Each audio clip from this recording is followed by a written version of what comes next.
The Joel Fernandez Show is a talk show channeled spontaneously from source to edify and help raise the vibrations of truthers, starseeds, Christic alchemists, and others who have seen through this illusionary matrix into messianic consciousness by discussing hidden knowledge, higher dimensions, and manifesting so that we can shine our light for everyone to see and co-create the earth that we know we actually deserve to live in.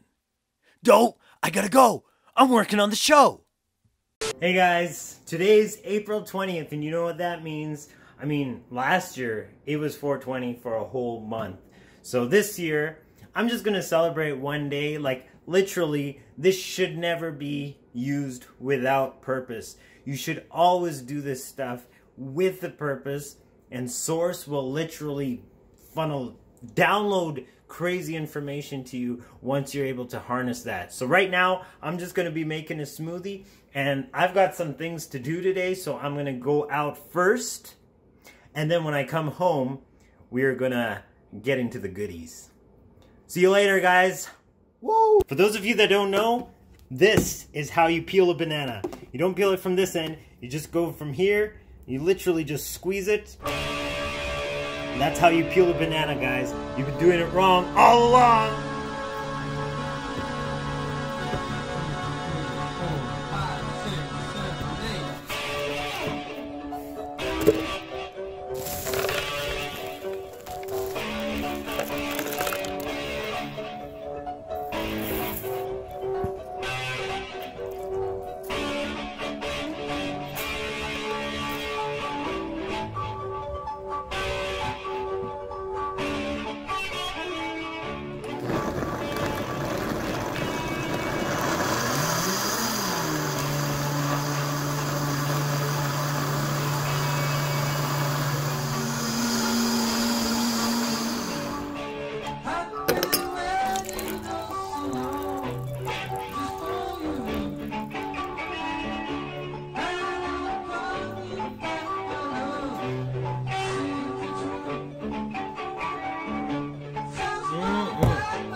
That is amazing. That is amazing, guys. Actually, you know what? I didn't even start the show properly, guys. So, welcome everybody to the Joel Fernandez Show. I'm your host, Joel Fernandez. This is episode 22. Today we're doing something special. This is our 420 special.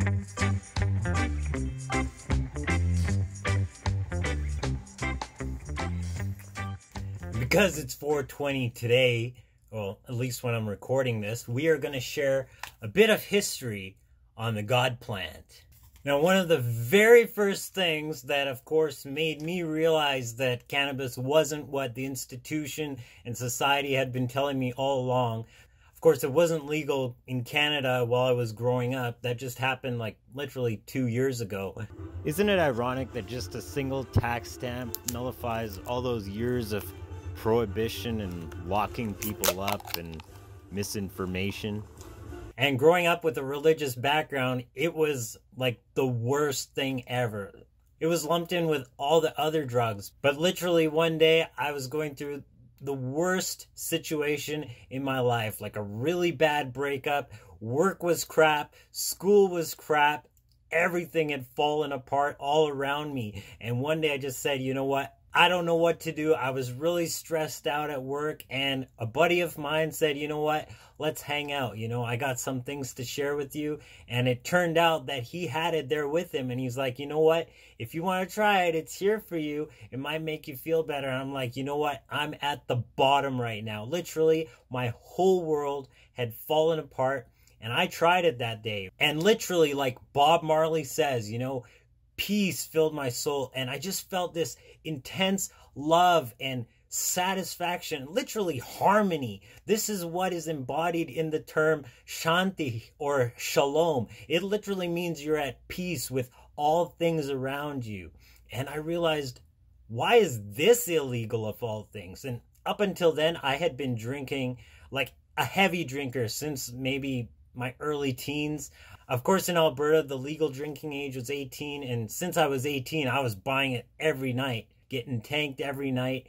But I was getting it before I was 18 because, you know, you can get it from friends and friends of friends and all that junk. But I had some real emotional baggage that was never taken care of.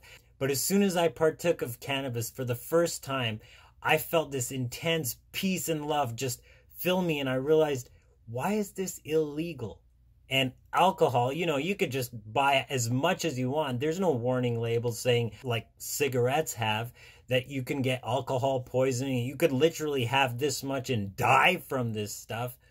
You can't overdose on this. And all of a sudden I realized, maybe the institution doesn't have our best interest at heart. Maybe there's an agenda at play. And I started doing research, and I realized the history and the background on this plant was nothing like had been presented to me. And one of the first discoveries I had that revealed that to me was reading these sacred texts. I realized that it mentioned cannabis over and over again, and not just symbolically like I talk about other stuff, literally by name in the ancient Hebrew text, but through translation it had been covered up, and that just transformed everything for me. And I am going to share a bit of that later on in this episode, but first I just want to share some of these interesting things from history that actually prove that this plant has been used the world over through various cultures and for medicinal purposes, for actually integrating society and building it up, not decimating it like they've claimed the dangers of it actually were. It's nothing like that. So starting with the Scythian tombs. So the Scythians lived in the grasslands of Eurasia, and they were nomadic horsemen, and they caused some problems for the Greek and Persian settlements of their day. But the Scythians were fierce warriors, and as recent archaeological evidence has uncovered, among history's first widespread cannabis users. The plant was found in tombs of important Scythians, along with its burnt residue, suggesting that this was an important part of Scythian ritual. And Herodotus actually writes about them building tents and inhaling the vapors from this. They would literally stick their heads in these felt-covered tents and howl for joy, he says, because the vapors far exceeded those of any Greek vapor baths. Moving on to China, we have the world's first paper. Dated to over 6,000 years ago, the most important innovation of the ancient Chinese was by far paper. While Europeans were still writing on animal skins and cultures all over the world used hammered reed sheets, bones, or whatever else was available, Chinese artisans had perfected the first modern paper product entirely from hemp. In contrast, the next cultivar in the old world was France, which has only been producing hemp for about 700 years. And of course, we can't talk about the cultural use of cannabis without mentioning the Indian drink bhang.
From street stalls and push carts all over northern India, locals and tourists alike can be found enjoying the bhang lassi, a milkshake made with spices, yogurt or milk, rose water, and bhang, which is cannabis mixed with water and rolled into balls.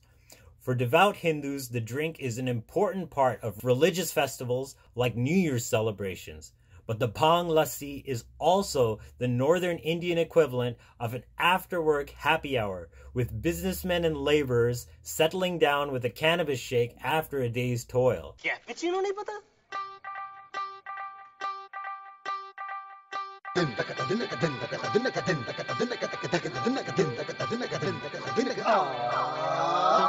हम तो हैं cappuccino तुम P low जरा हसीनो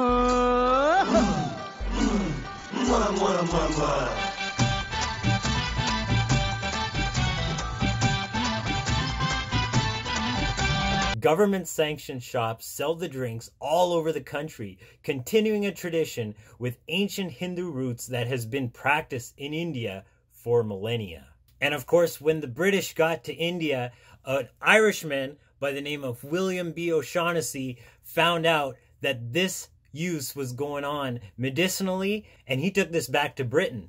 By the time he was 30 years old, he had revolutionized treatment of cholera and written the first medical defense of cannabis, a 40-page treatise which traced the history of cannabis's use in ancient India and Persia to the plant's more modern potential. He began to prepare tinctures and give them to patients suffering from rheumatism, hydrophobia, cholera, and tetanus, as well as a 40-day-old baby with convulsions who went from near death to the enjoyment of robust health. And we see that in our modern day with seizures and the application of CBD oils. So that was the beginning of the first patent medicine, and that sparked a wildfire that just took off in the Western world in the late 19th century and early 20th century. Cannabis was a common ingredient in some of these patent medicines, which were often sold as miracle cures because they made the patient feel much, much better. But many of these medicines were often laced with much stronger compounds like morphine and cocaine. So when the crackdown on these substances happened in the early 1900s, turning the therapeutic use of well-meaning people all over the country to straight-up crime, cannabis was caught in the crossfire thanks to the patent industry, and that escalated with the prohibition against cannabis and the war on drugs that we saw for much of the 20th century. A lot of the Western world, and particularly the institutions, was scared with the way that cannabis was influencing the commoner. Napoleon, in the 1800s in France, enacted Europe's first prohibition law in 1798, when he made it a crime for his French soldiers to smoke the hashish they had developed a taste for while conquering Egypt, which was a Muslim nation where no alcohol was readily available for the French troops who were accustomed to a daily wine ration. But when we put things into perspective, this is a stark contrast to Henry VIII's law. Let's see what he enacted. While people might remember him for his 6 marriages and his consequent creation of the Church of England, many people may overlook this Tudor king's hemp mandate. In 1533, he ordered all farmers to plant a 1/4 acre of hemp for every 60 acres of land they owned. In contrast to most of today's growers, they were punished if they didn't grow hemp, facing a fine of 3 shillings and 4 pence for breaking this law. The law was written because the plant was necessary to make riggings, nets, sails, pennants, and maps for the British Navy. In light of his religious reformation, Henry had to ensure his navy was fully suited should the Roman Catholic world rise against him. When the crown eventually fell to his daughter, Queen Elizabeth I, she ordered more hemp to be grown, with stiffer penalties for farmers ignoring the law.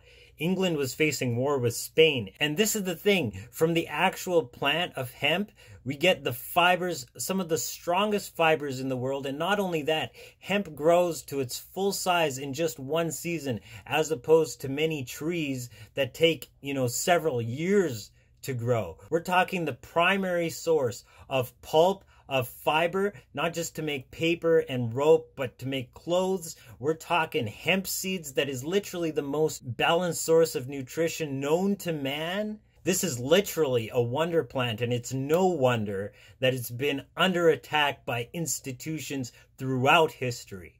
Oh, wait a minute. You know what, guys? I gotta get going. I got so much going on today, so I gotta get running. I'm gonna check back with you guys as soon as I get back home, and we're gonna continue this adventure because we definitely have some goodies lined up for this evening. So I'm gonna go do the needful, and I'll catch up with you guys later. See ya! Well, guys, got all my work done, so you know what that means, right? We're gonna have some fun, and we are really having an amazing time, not only preparing this new world that we know we're creating, but things are just getting really accelerated, and especially now that the weather's better and we have a lot of, you know, really great things that are brewing, and we're starting to see it happen in the outside world. So don't lose faith, guys, because this stuff really is happening. Okay, I'm gonna pop some of these cola bottles and I'm gonna see you guys inside.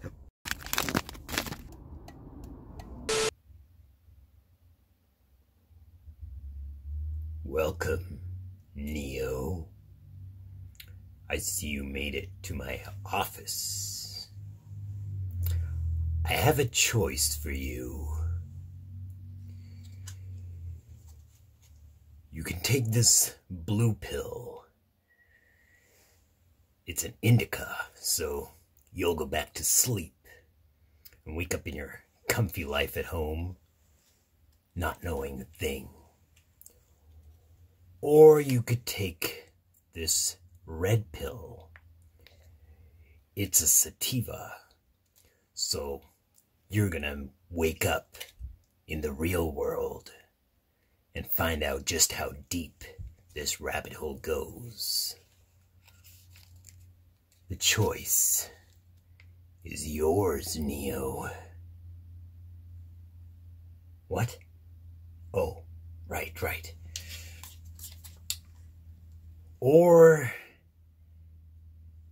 you could take this purple pill I found in the alley the other night. I don't know, it smells like grape.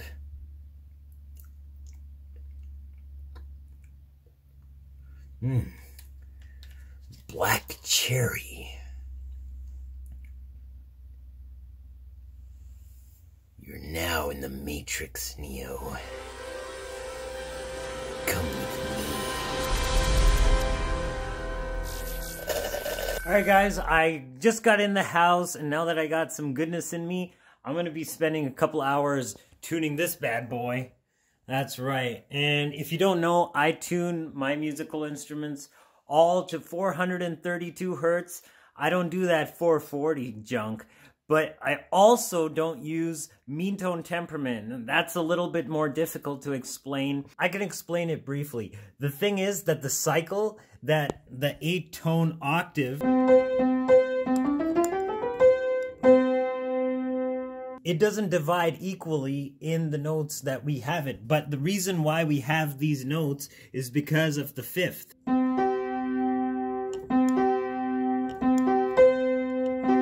So that fifth is what actually decides how many notes are in the octave. The frequency differences between the fifth are a 2 to 3, and then the difference between an octave is a 1 to 2. But because of that fifth, we actually end up with a little bit of a remainder between those last two notes. But because of that difference, the notes don't divide equally. So tuners throughout the ages have had to find ways to compensate and just slightly adjust some of these notes to cheat and make them sound good harmonically, instead of having to tune the instrument every time you play a piece in a different key. So what I do is I use a kind of system that's based in Pythagorean theorem, but that also harmonizes and really makes notes sound good. So I'll give you just a bit of a comparison here. We have two different keys. I'll give you a demonstration in B major first.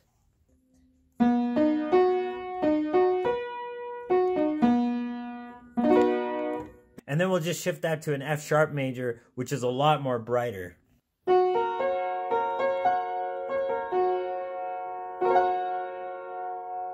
It's the same kind of chord, but in a different key with these differences in distances between notes, if you will, then that actually adds a brighter air to it or a darker air to it. The same reason why a minor chord sounds dark, it's because that third is actually a half step lower. Check it out.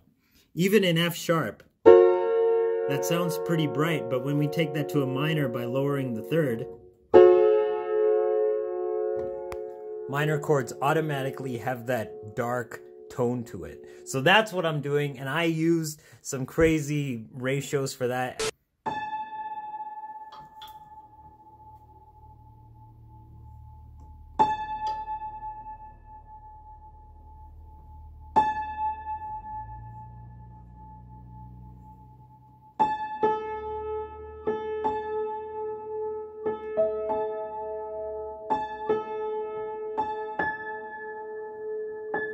Yeah, so there's a whole lot of this, and I can't really film myself doing this because I need the app, and it's on my phone. But I'll keep you guys posted, and we're going to have some real fun together today because today's a special day.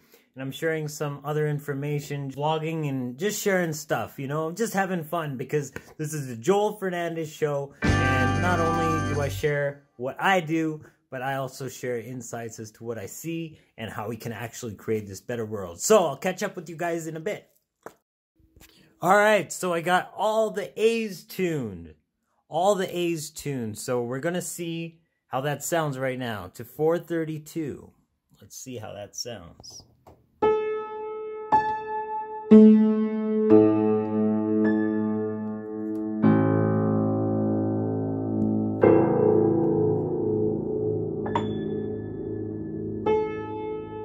Sounding pretty good. Sounding pretty good. And it's going to sound even better once I tune the other keys. So let's get right on it, shall we? All right, let's see how that sounds with the fifths done. The fifth for A is E. So let's see how that sounds. And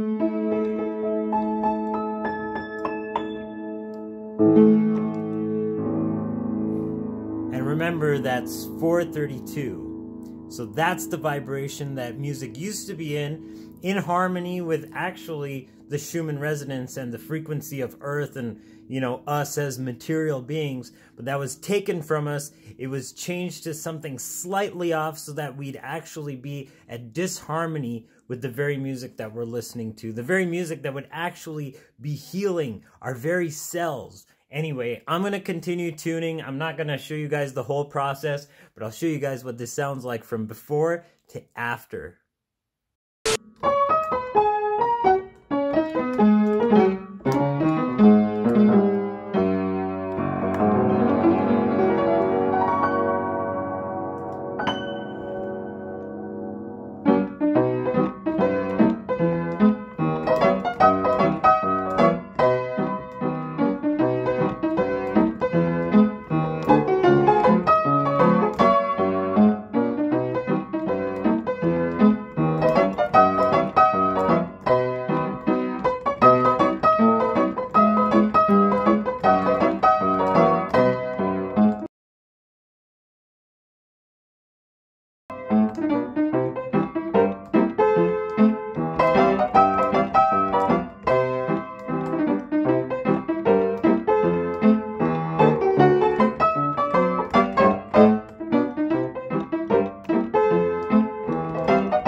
Alright, I was pretty hungry. I've got some chili on the stove and it looks like it's just about ready. Oh, yes it is. Yes it is. And guys, this is vegan chili. This is vegan chili. So I've got bits of TVP in there. That just feels like it was actual meat. And I use some kidney beans and black beans. And I even put some barley and some peas in there just to thicken it up. Pepper, I got celery, and of course tomatoes. Oh man, this is amazing. Alright, we are all set, and I also got some quinoa salad. This has got, tomatoes and cucumber and avocado sprinkled on top. And I also used some lettuce as the base. And to flavor the quinoa, I used paprika and a tomato paste. Like I just chopped tomatoes, right? And paprika with a bit of caraway, I got the recipe on my channel, actually. Actually, you know what? I'm going to post both of these recipes because this stuff is really good. And so is this chili. I'm just going to turn this into a mukbang and see where it goes. I'll edit out the nasty bits, you know, you guys don't need to see me chewing. But I actually wanted to talk about, like, veganism, and we were created actually as vegans. It's crazy. Oh my goodness, that is good. That is good. And after 3 days fasting, it better be good. Yeah, whenever I undergo like a really spiritual journey or some kind of time when I take like lots of these substances with a purpose in mind, I always do a fast before to prepare. Just get my soul in tune with what I'm about to receive, because honestly, some of the craziest downloads come during these kind of times. Like, I was actually talking about we being created vegan.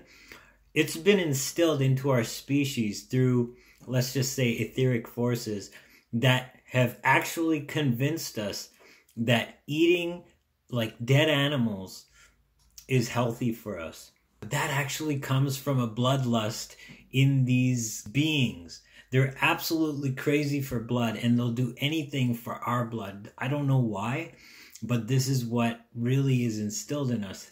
It's not normal for a human to actually want to get hungry when they see, you know, a running rabbit or something. But it's easy to get hungry if you're, you know, walking out in the woods and you see some berries. Yeah, that's kind of, you know, in the direction I'm thinking.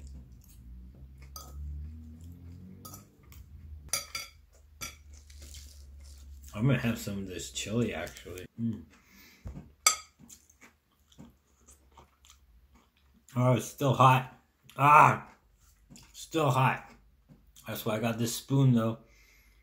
I'm just going to keep a little bit in there. But just like I was saying, in the Garden of Eden, we were originally created to have a diet just on the fruits and vegetables that grew wild, in abundance, right? But what happened was, like, our species was infiltrated by some kind of other dimensionality. Don't get me into calling it whatever you call it, I don't know.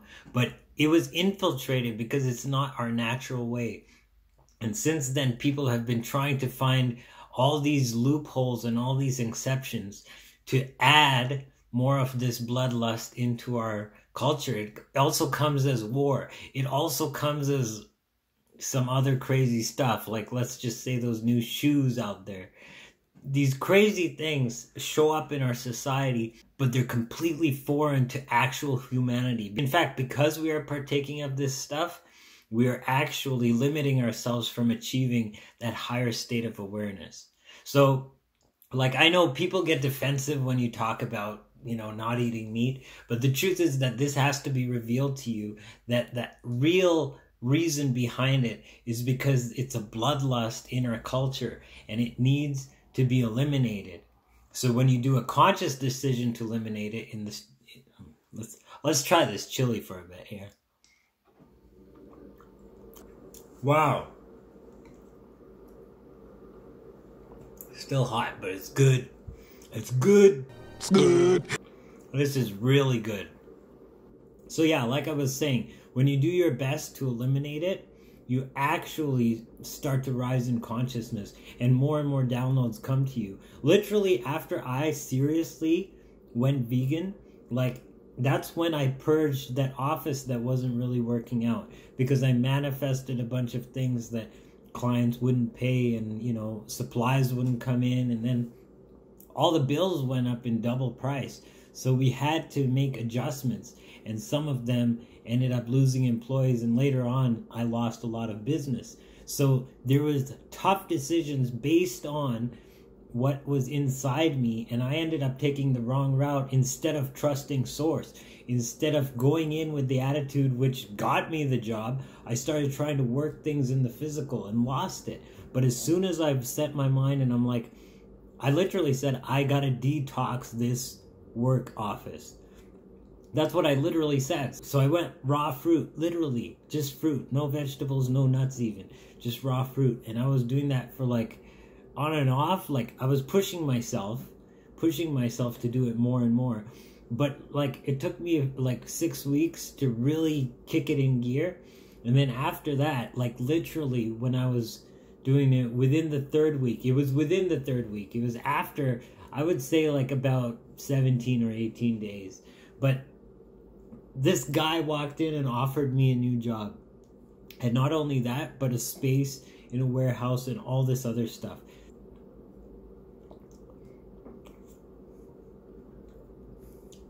And this is some great chili. Normally I would have it with some bread, but right now the supplier is not even, doesn't even have any stock, so oh well. But we got this, and that's the thing. Some things need to fall out of place so new things come in. And the nature of these videos is one thing. Like, I'm getting all these creative ideas even for the show, but not just for the show. Like, I'm like making murals now, and like, even like I said, after doing the work and visualizing myself in different properties or buildings or types of offices or facilities, all of a sudden it's like I see buildings which I've driven down hundreds of times before. And now I'm seeing like, oh, maybe I can afford that building. Maybe I can work with it and do this with it. It's like so many ideas that I would have thought were impossible before. Because think of it, who even thinks that kind of stuff is possible? Guys, I'm sorry you have to watch me eat all this good food, but you got the recipes now, so that's really good too. And this is something I eat a lot of. But I base a lot of this on the ancient texts. And there are ancient texts in India, which, mind you, the priesthood has capitalized and monopolized those texts and those people beyond what we can imagine here in the West. It is a crazy, even the caste system, that's just the surface level. So don't get me started on that. But yes, they have traditions where that is there. And that's why people can raise in consciousness in those situations. But a lot of how I base it also comes from the Jewish scriptures, where it also talks about Daniel and how he had like insane insight into dreams. And not just that, he could read like angelic handwriting. Some really strange stuff that he was involved with, especially his later visions. But it's just like the universe is a fractal that keeps repeating and keeps repeating. And if you actually get into some of the stuff he talked about, you'll see the cyclical nature of time. But it's also that, you know, in the Garden of Eden, we were actually created this way. And the whole bloodlust thing is actually something that keeps humanity like in this dimension.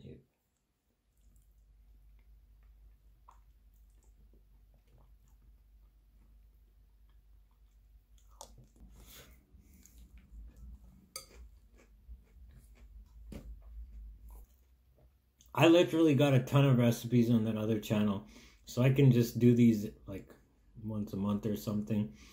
Just link them. If I do make new recipes, I was supposed to put that Hamantaschen recipe actually, but I will be doing that. I just didn't get to do it on the date that I was supposed to, but it is coming. And yeah, I still post recipes on that channel, so it's pretty cool. Cool food, good food, and it's vegan, and it's all like whole plant-based. It's not refined, but some of the stuff, like I make pizza, I make lasagna, I make donair, of course chili with the TVP. It's basically chili con carne.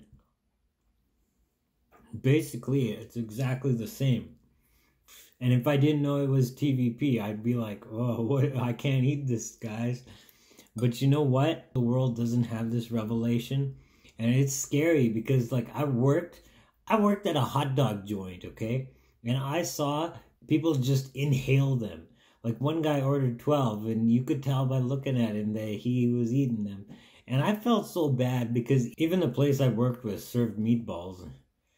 I probably gave it away, huh? Anyway.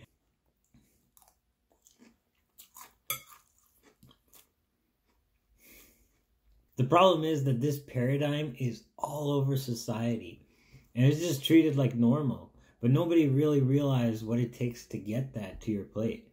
Like, nobody really talks about what slaughter is. Just like, you end a life, man. Think about it. So that bloodlust, somebody's getting a kick out of it. It's like Monsters, Inc. Believe it, man.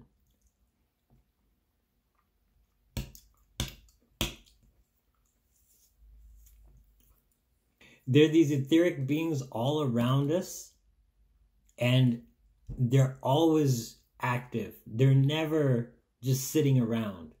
But as soon as we realize that this is going on, and as soon as we just take back our sovereignty and just put them back where they belong, like tell them where to go, literally. Once we do that, like they're powerless, and we can actually really push forward through this world. And that's what we're doing. That's why this whole thing is moving forward. There's so many obvious signs come to the light now. Ooh. I just felt a big wave hit me. It's kicking in, but here's the thing.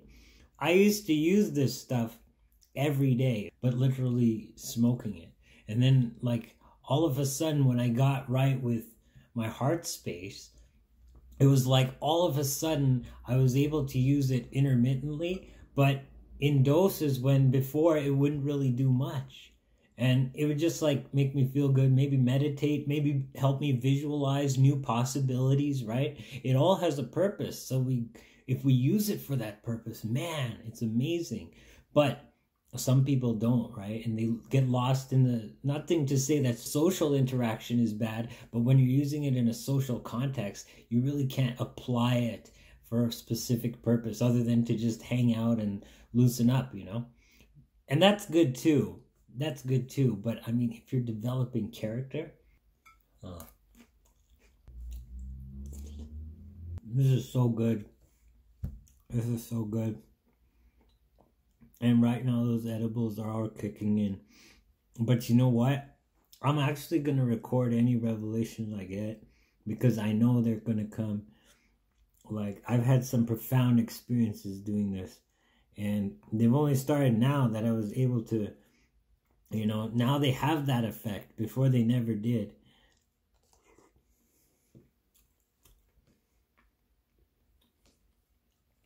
I think if you're called to use some of these things, and what I'm talking about specifically are plant medicines that, you know, have a spiritual entheogenic use. If you're compelled to use some of these things, it always serves you to do so, and do so with a purpose, of course. Make sure that when you sit down with it, there's something you want to achieve, and you just have to know that consciously. You don't have to be like, teach me what you can do that too. But really just get in tune with yourself. Just get in tune with yourself, and this all allows it to happen to some level or another, right?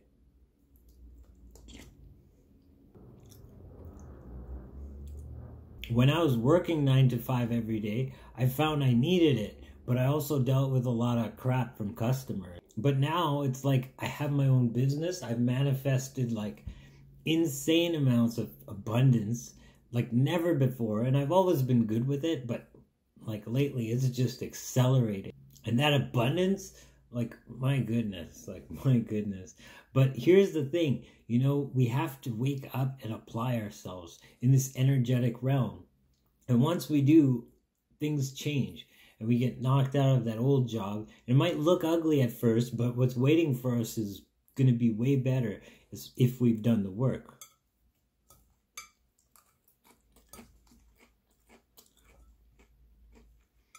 Am I staying on topic? I don't know. Now it's really kicking in. So once I'm done, I'm going to go back and start like writing stuff down, or, you know, maybe whatever it is. I actually got some crazy ideas right now. Where's the paper? Sorry guys, I'm going to cut. Whew. That was still intense, man. That was so intense. As I was writing, I literally had a vision. These things are like coming like crazy lately. But I mean, especially probably because of the edibles. That might be it. Normally I don't have visions.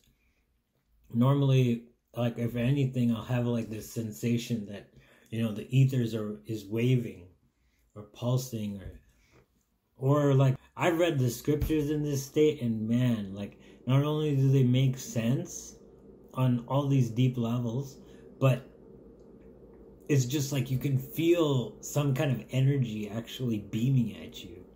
I don't know, it's crazy. And of course, some passages are denser than others, but that energy is in all of it. It's in all of it. It's not in other books. So, I don't know what to say about that, but it's intense. Sometimes I'm reading it and I'll have to put it down between chapters. Oh man, oh man. Been there. I've had some crazy experiences after reading like an entire oracle and then actually having like an ET experience. Things like that, like, you wouldn't believe what's happened, man.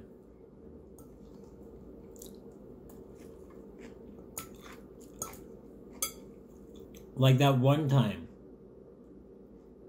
I read one of these oracles while in this state.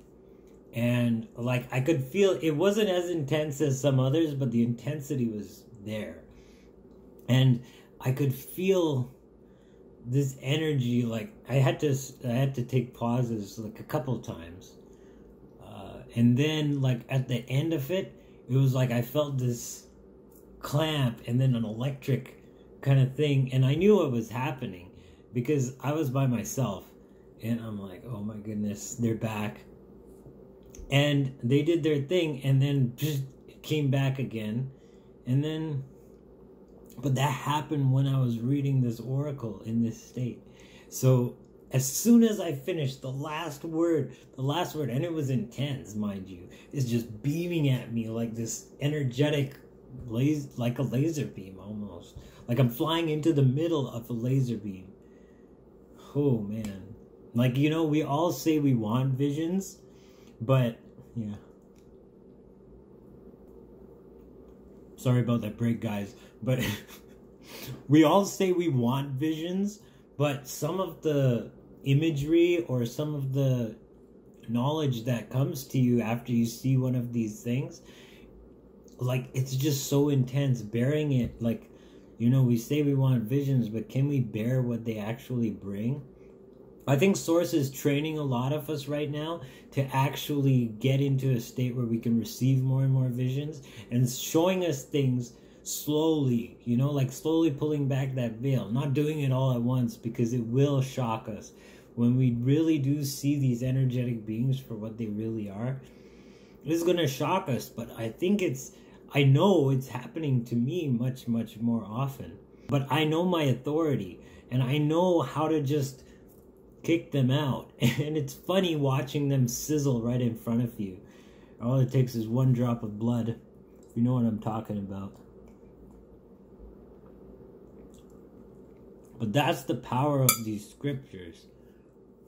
It's just so intense what actually happened to have this form of energy be born as one of our species, and then through dying form this covenant sealed in blood. It's intense stuff, man. It's intense stuff, and it's hard to believe, I know, but it works. It works, man. So it exists literally, and it exists in the etheric astral realm. It literally is beyond words. Like, I've had dreams that when I wake up, it's like I know exactly what happened in my mind, but there are no words for it. I just can say orange, but it's not orange. It's like, even if I say this, it's not what happened. Going through a tunnel at full speed that's warpy and it has bends and there's no space. That's the twist. There's no space, and of course there's no time. So I'm throughout this whole... This is not even what happened. Me saying this, I'm actually killing the definition in my memory, because I'm adding these words that it's not that way. It was like a vortex. It was like going through a wormhole. And that's why that's what I think we do every time we do imagine. We change realities and we pass through, maybe at night, to a different dimension. where we're actually similar, but we experience these other things. There's a dimension where the world fails, and some people are living in that right now, and we can see them, but our interaction with them is slowly fading away because we're on the dimension where the world is succeeding, and succeeding beyond belief, succeeding beyond the ability to contain it.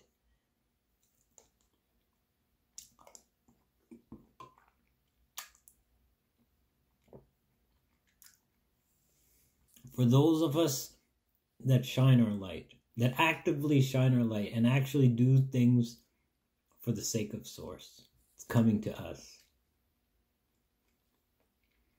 I think actually this video might be a form of one of my downloads. Literally what I'm saying right now. It's interesting. I don't like to limit Source.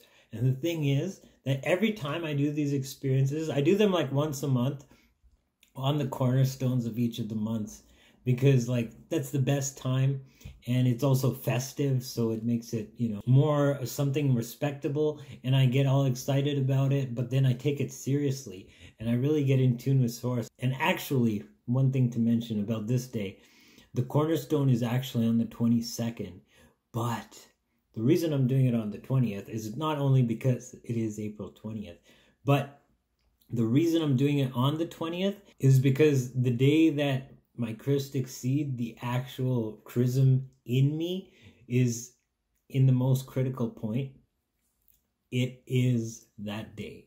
So I tend not to do these super experiences during that time because I don't know how my body is going to react. Sometimes it's fine, but sometimes, you know, I think with the edibles it's fine. Actually, I had planned to do some smoking, but I just don't want to anymore. And the edibles are really kicking in and they're really feeling good. So this download is really feeling good. What do you guys think?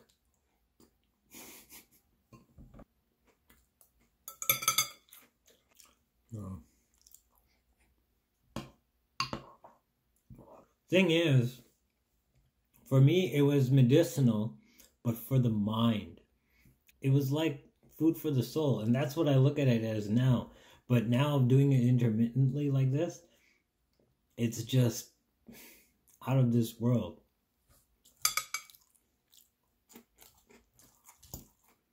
I'm hungry, man. I gotta eat. Ah.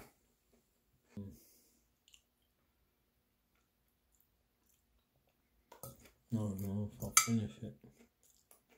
It was so good. I'm full. And I want more. But I'm full, man.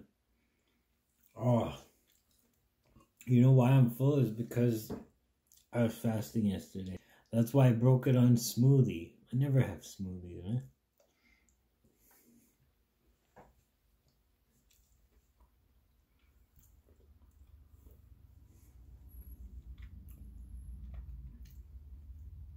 Even when I was raw foodist, I never had smoothies. It was always like whole foods. That was the best way to go. But then, that did a wonder on my teeth. Because you're eating them picked raw and then they're shipped here. And then the ones in the grocery store are sold raw. Half the times the oranges, like, you can't eat a bag of raw oranges for lunch.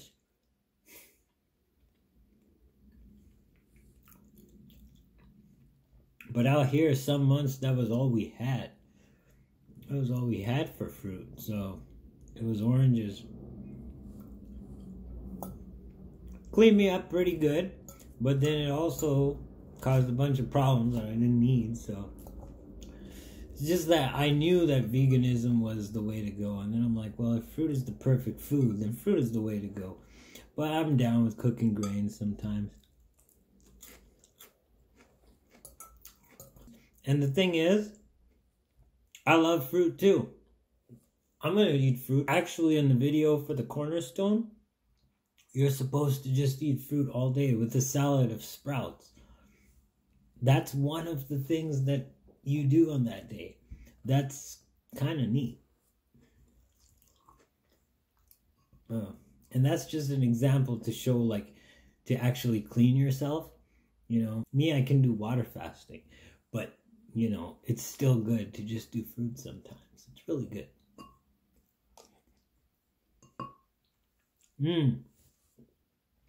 And energizing. Lots of energy. You know what? Maybe this summer. We'll see how things go. We'll see how things go. Things are looking pretty good now, actually.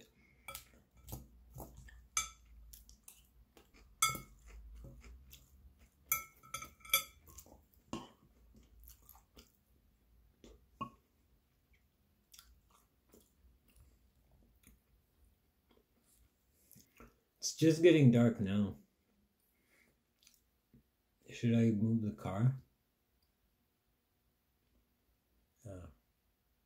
I had to park in the alley just when I came home. I was thinking I should park inside, but oh well. It's all good. It's all good. You know, I'm not going to be able to handle it anymore.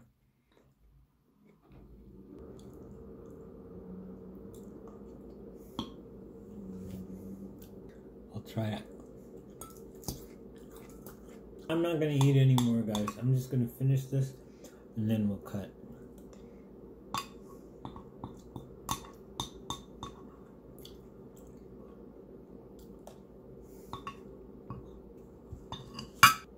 That was some good wisdom, huh? But let's go see what else will flow through today.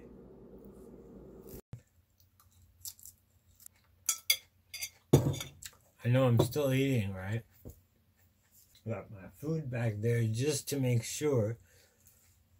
Can't go wrong with some more food. Yeah, so I was just writing the rites for like the initiatory rites to like an extreme connection with Source, something that I did back in 2012. But it literally came to me as a download. But it's like I was there in the energetic realm. I was literally there seeing this. I can see that this stuff actually exists in these dimensions. Some of these things are just, ooh, you see it and it's like these creatures having eyes, and the eyes are not only outside facing out, they're like inside them, and they're like this big and they're moving inside them all around and just looking at you. Ooh, like imagine this stuff, man. Ooh. Even when I think about it, it's like, man, oh. But they're the good guys. They're the good guys. They're the really good guys. Let's just say they're extremely high up there.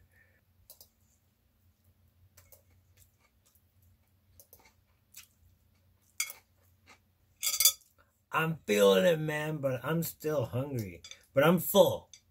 But the food's amazing. It's funny, I'm using like a big bowl and a tiny fork, and my dad would always use like a tiny plate and a big spoon. Don't say anything. I know I'm skinny. It's just a way. I can't help it. When Source calls you to fast and eat in a certain way, it's going to show up a certain way in your body. You got to be okay with that. But Source will never make you do something that's not healthy. It will always lead you at least step by step in a better direction. End of line. And if it's not doing that, you know it's not Source. Not just Source, but the thing is that in this dimension, it's Source, but there's this vortex somewhere that links to a dimension where there's no Source. And that is like the negative in what we see as destructive of Source, like anti-Source. And it's just in our dimension because somehow there's this connection and they got in, or somehow they got in. And that's just draining us. And literally draining us. I don't want to talk about the details, man. Let's just say underground facilities. And it scares me. It scares me, the splitting of this world. Like how it's going, the other side is going in such a scary direction. I didn't expect that. I just thought it would be like normal destruction, not like absolute mental and societal destruction and seeing it all fall apart. It's kind of intense, don't you think? I think so. But it's because Source keeps informing me of what's developing behind the scenes. It's like, I know what's happening, so I'm as optimistic as ever. But looking around and seeing like just the lies that the news says and like the censorship that's going on, and you're like, really?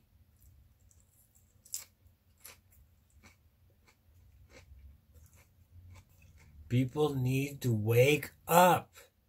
People needed a good shake. Now they're getting it.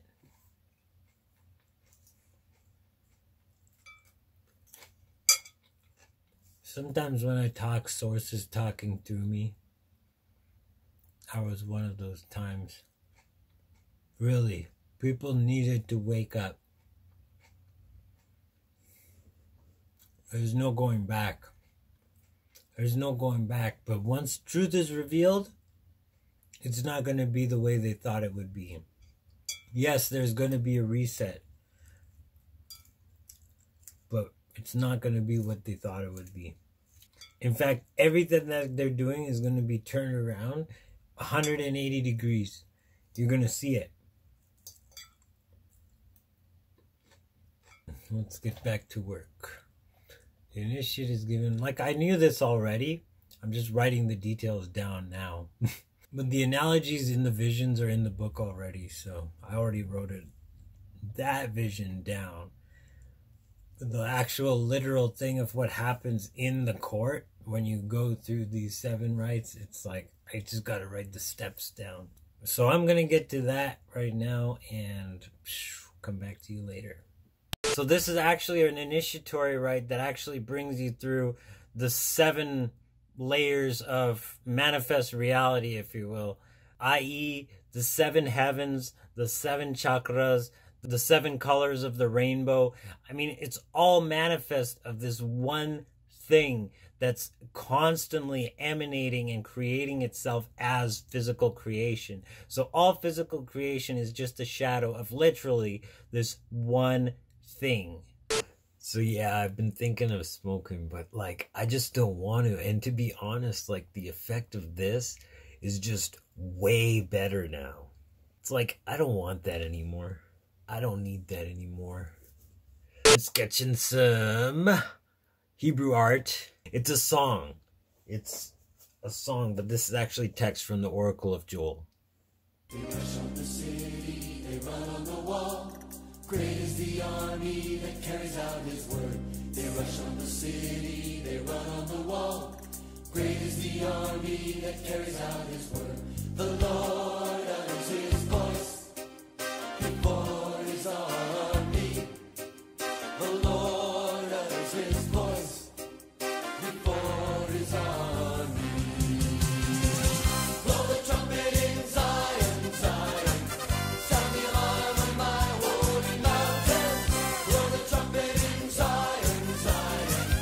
Sound the alarm. So this is the sketch version, and that's the final version, vectorized. You don't need to draw every single letter if they repeat themselves. You just need to draw it once. So that's a good thing about sketching. And then in this case, I'll just be tracing it in Illustrator and then making it like a full-size poster. So, cool stuff. Actually, not in these glasses. But actually, I'm going to go to a cut here and show you where I was last year this time. Because last year, it was 420 for a whole month. April, the 4th month of 2020. And I took advantage. And I could because I had all the time in the world and a whole bunch of money to spend. So I used the time to really get in tune with Source. And what manifested was the precursor for the Joel Fernandez show. Honestly, that was a growing process. I learned a whole lot. I developed my communication skills and filmography, and my creative talent literally just took off. I thought I was already creative. Man, that month last year really accelerated me. I used it to get in tune with Source. I used it to communicate certain things. Man, we really took off last year. So I'm going to go to an edited clip of one of the episodes I did for that show last year. Mind you, my skills editing last year were not nearly where they are now. So if you do want to dig it up, it's painful to watch through some of it. I edited some bits where I share a bit of my backstory, and also, like I was telling before, some of the history of cannabis in the sacred texts. So we're going to go to that, and when I come back, we're going to see if I got any more downloads for you. And welcome back to Stony Tony. I'm Stony Tony, and it's time to get stony with Tony.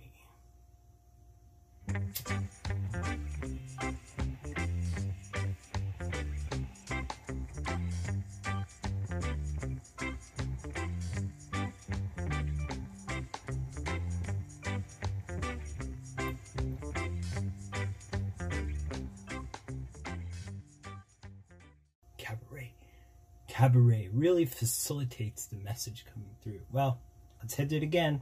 Keep up with Uncle Tony if you can. Keep up if you can. I do the whole month. A whole month. It's been 420. I've never done this. Honestly, there's been times this month where I'm like, dude, I'm waiting for the end of this month so I don't have to smoke weed. Never thought I'd say that. I'm definitely going to take a break May 1st. But tomorrow, guys, tomorrow is April 30th, 2020. The last day of the month known as 420. And because this is the last day of the month that will be known as 420, I'm going to finish whatever I have on hand, pretty much. But we got, after a lot of cannabis, that just led to asking questions, right? Because the first thing that you question after trying it was like, well, why did they make it seem so bad, right? Because you grew up, like I grew up, it was the worst thing ever. It was lumped in with all the other drugs. Like there was no difference between drugs. But then you had, when I did that, I also was, like came off really like heavy daily drinking. And like you could just go into the store and buy that. And back then, in Canada here, you couldn't buy weed. Like you had to do that on the black market, right? But back then, like, yeah, I actually was buying liquor since I was of age, and that's 18 in Alberta. So like I was getting tanked every night, and I was doing it even before then because I would get it from friends of friends, and it was an ugly situation, man. It was an ugly situation even before I turned 18. Stories abound. I went to a work party at 16 and got totally smashed, and I wasn't even supposed to be there, and it was a big problem for everybody, and it was already a problem at that time. So that's saying 16. Yeah, okay. Anyway, yeah, lots of cannabis got me to ask questions. And why is this the way it is when this could be better? And they're suppressing that. They're making it seem so bad. They're putting it out of the possibility, right? And then with more self-development and more just awareness, I started going to the other side, learning stuff from there. I've turned my back actually on the other side because I came out of that other side. I came out of a very strict, rigid, private school upbringing. I started reading very early on, and I was reading the Bible for my first book. But then again, I figured a lot of it out, and I figured the deeper meanings of a lot of sections and a lot of passages, and I figured out that it was talking about this, and not even in code, like overtly. It was literally just saying cannabis, cannabis, cannabis, cannabis. Translations, man, translation. That's the thing. There's so many levels and so many things when it comes to that book and how it's used to control people. There's so many things. So many things. But you know what? We're waking up. We're waking up. We're waking up. And the church can't hide forever. I mean, and I'm not just talking about the Church of Rome. And actually just religion in general. I'm talking to you too, Eastern religions. You're just a system of control. You're just a system of control. Tomorrow's going to be a good day. I even got my oil rig all cleaned up. Oh, I love this. I love this Murti on there, don't you? Isn't that amazing? I love that. That's just one of my random artworks. But that I drew that after discovering the whole religious origins, the use of cannabis in the origin of religion and modern religion and even historical religion. The idea, this picture kind of comes from the old Mesopotamian tree of life symbol. And then I learned about how all of that metaphor is paralleled in the biblical narrative and how there's so much cannabis in the Bible stories where you go from Jonathan and Saul to the Garden of Eden, and then you go Solomon and the Song of Songs and the mentions of it all throughout the Bible. Ezekiel, Isaiah, Jeremiah, all these guys actually mention cannabis.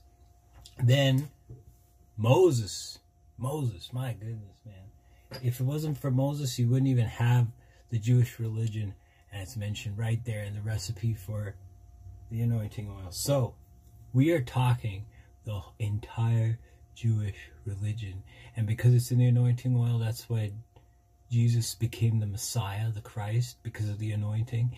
And that literally means that if he didn't use cannabis, he wouldn't even be the Messiah. So there's something for you to ponder. It's almost like when you first learn the power of manifestation, you just start to apply it everywhere. And some of those things that he manifests like in an instant, they might not take an instant to manifest, but we can definitely manifest them. We can definitely manifest them. And we can manifest them happening in the grandest way possible. The way that would even surprise you. That's the thing. That's the thing with manifesting. Like the universe, God, the intelligence, this infinite sea of intelligence, right? The quantum possibility field, it has this distinct sense of humor. It's so much intelligence and so much just, I don't know, but the humor, sometimes these manifestations come to you.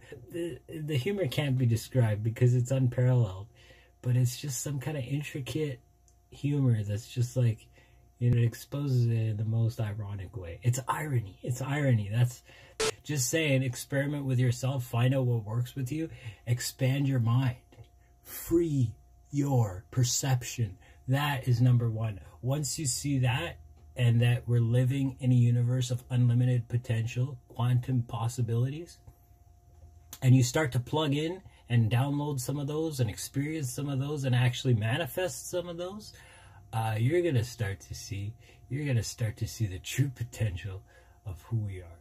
We're here as human beings. We're not actual human beings limited by that. We are actually much more than that. So if we just broaden our perspective, we'll be able to see all of that. We'll be able to see all of that, guys. Free your mind.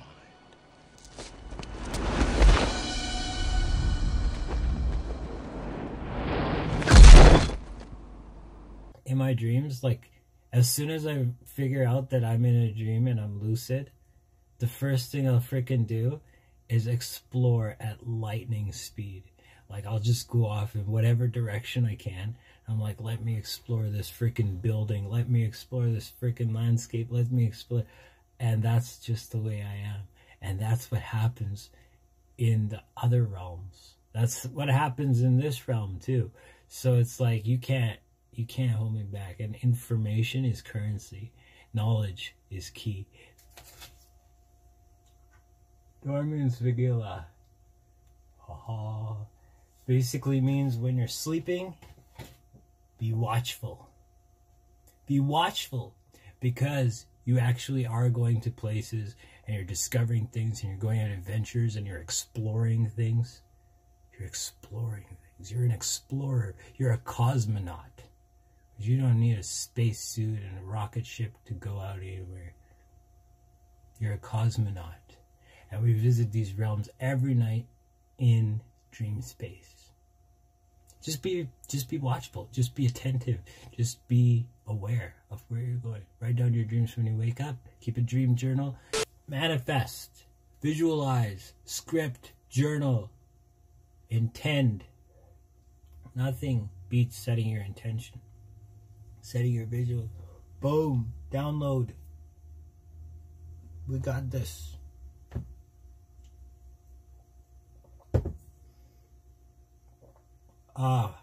We got this. We got this. We got this.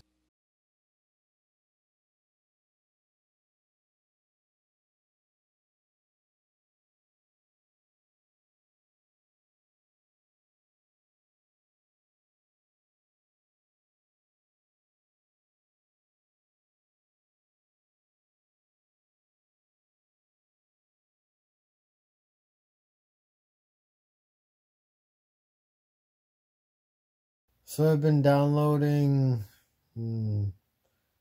just getting information for the last couple hours, writing out those rights and filling out some information. Whew. But yeah. Nothing really to share right now, but just be yourself. Be who you're here to be so that we can all be more of who we're here to be. Alright? I'll put all this information that I've downloaded and put it into another video, and hopefully we'll have some fun with that one. But I'll see you guys in the next video, alright? Agape, salaam, namaste. Tap.